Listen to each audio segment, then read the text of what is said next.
تم کہتے ہو ہمارے امام ہمارے امام ہمارے امام، میں کہتا ہوں تم کو ہمارے ہمارے کرنے کا فائدہ کیا ہے جب تم نے اپنے امام کی بات ہی نہیں مانی؟ اور تم کو اتنا پتا ہے کہ تمہارے امام کا فتویٰ کیا ہے، تمہارے امام کا نظریہ کیا ہے، تمہارے امام کی سوچ کیا ہے، تمہارے امام کا عقیدہ کیا ہے؟ تمہارے امام یہ فرماتے ہیں، تین امام جو ہیں، امام احمد بن حنبل رحمت اللہ تعالی علیہ، امام شافعی رحمت اللہ تعالی علیہ، امام مالک رحمت اللہ تعالی علیہ، یہ تین امام فرماتے ہیں، تینوں امام فرماتے ہیں جو آدمی جان بوجھ کر نماز نہیں پڑھتا وہ واجب القتل ہے۔ تم تو اپنے امام کی نگاہ کے در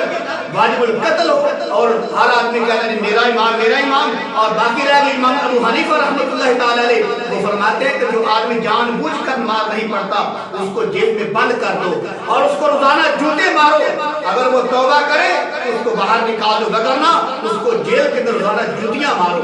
تم کہتے ہو ہمارے امام، بتاؤ تمہیں اپنے امام کا فائدہ کیا ہے، تمہیں اپنے امام سے نسبت کیا ہے، تمہیں امام کا فیض کیا ملے گا کہ جب تم نے اپنے امام کی بات نہیں مانی؟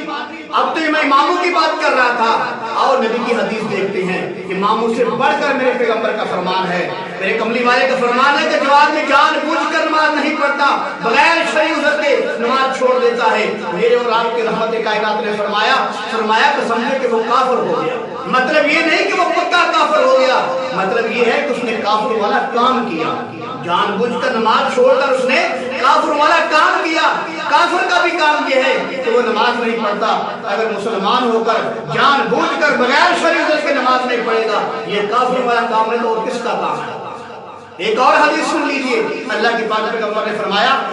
میرا دین چاہتا ہے کہ میں ایک آدمی کو کہوں کچھ لکڑیاں لے کے آئے، اور ایک آدمی کو کہوں کہ تو نماز پڑھائے، اور فرمایا کہ میں ان لوگوں کے گھروں کو جا کر آگ لگا دوں کہ جو بغیر شرعی عذر کے اپنے گھروں میں نماز پڑھ لیتے ہیں۔ ایک اور حدیث مبارکہ سن لیجئے، میرے بھائیوں اماموں پہ فخر کرنے والوں، وہ تو بڑی فخر کی بات ہے، لیکن تم اماموں کے مانتے ہی نہیں۔ بتاؤ تمہیں امام پکڑنے کا، امام کی تقلید کرنے کا کیا فائدہ ہے جب تم امام کی ذرہ نہیں مانتے؟ اور میرے نبی کی حدیث سن لیجئے، اللہ کے پاک پیغمبر نے فرمایا جو بے نمازی ہے وہ کان کھول کے سن لے، میرا اور اس کا کوئی تعلق نہیں۔ جب پیغمبر نے کہہ دیا کہ بے نمازی کا مجھ سے کوئی تعلق نہیں ہے، اور تم اپنے آپ کو فخر کرتے ہم ان کے امتی ہیں، میرے دل بھائی یہ فخر کی بات نہیں ہے، غور کرنے کی بات ہے، یہ فکر کرنے کی بات ہے، سوچنے کی بات ہے۔ جن کا میں اور آپ کلمہ پڑھتے ہیں، اللہ کی ذات کے بعد ساری کائنات میں جو سچی ہستی ہے، جو افضل ترین ہستی ہے، وہ میرے محمد مصطفیٰ کی ہستی ہے۔ وہ خود فرما رہے ہیں کہ نماز نہیں پڑھتا، میرا اس کا کوئی تعلق نہیں۔